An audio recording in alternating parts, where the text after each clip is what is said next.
Sa kakatapos lang na press conference ng ating Gilas Pilipinas ay ipinaliwanag ng SPP ang kasalukuyang kalagayan ngayon ng ating national team para nga sa darating na Asian Games.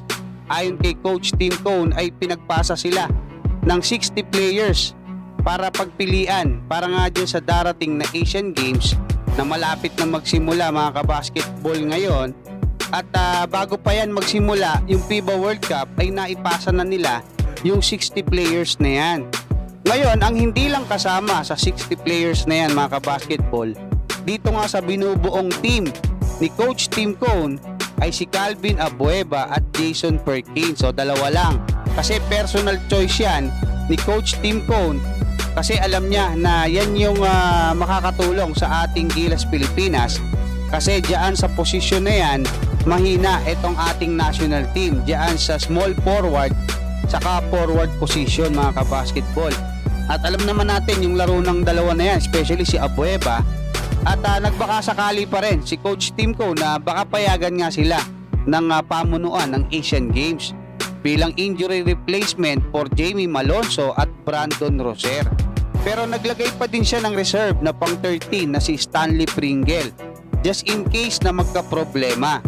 Ngayon mga kabasketball, lumabas yung desisyon ng Asian Games sa China na hindi nga nito pinapayagan yung change of players or injury replacement for Malonzo and Roser at bumaba na nga sa 37 players ang pwedeng pagpilian ng ating Gilas Pilipinas na ayaw naman sagutin ng SPP President na si Al Panlilio.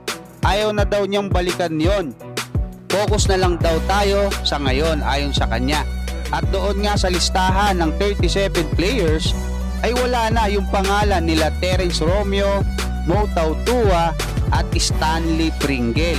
At out na din si Roger Pugoy mga kabasketball dahil sa kanyang medical condition. So bali 5 players yung wala dito nga sa listahan ng 37 players. Tapos isa yung nawala na si Roger Pugoy dahil sa medical condition. So bali 6 na players yung nawala doon sa original 13 mga kabasketball na nagsasanay na nung nakaraan pa under Coach Tim Cone. Agad namang nagawa ng paraan niya ni Al Francis Chua mga kabasketball. Tinawagan niya itong si Marcio Lassiter bilang replacement shooter for Roger Pugoy na pumayag, no? Tapos yung 4 na PBA players na sina Chris Ross, Kevin Alas, Arvin Tolentino at CJ Perez na napapayag niya rin lahat at nasa Calamba na kaagad ngayon at nagpa-practice na kasama yung original na 12 players except doon nga kay Roger Pugoy na out for medical reasons.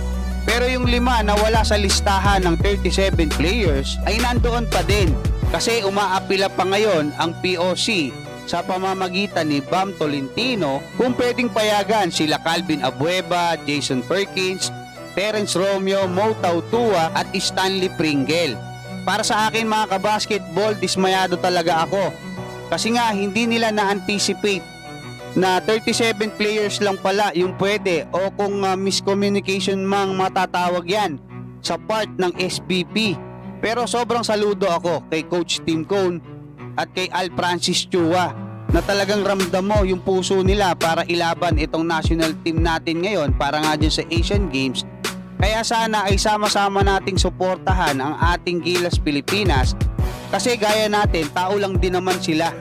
Madalas nagkukulang at minsan ay nagkakamali. Kaya yon mga kabasketball, sama-sama tayo. Ang mahalaga, hindi sila sumusuko at gumagawa pa rin sila ng paraan para makapagpatuloy pa rin ang ating national team. At syempre hoping for the best palagi tayo para sa ating Gilas Pilipinas. Hanggang dyan mga kabasketball, maraming salamat at God bless sa inyong lahat.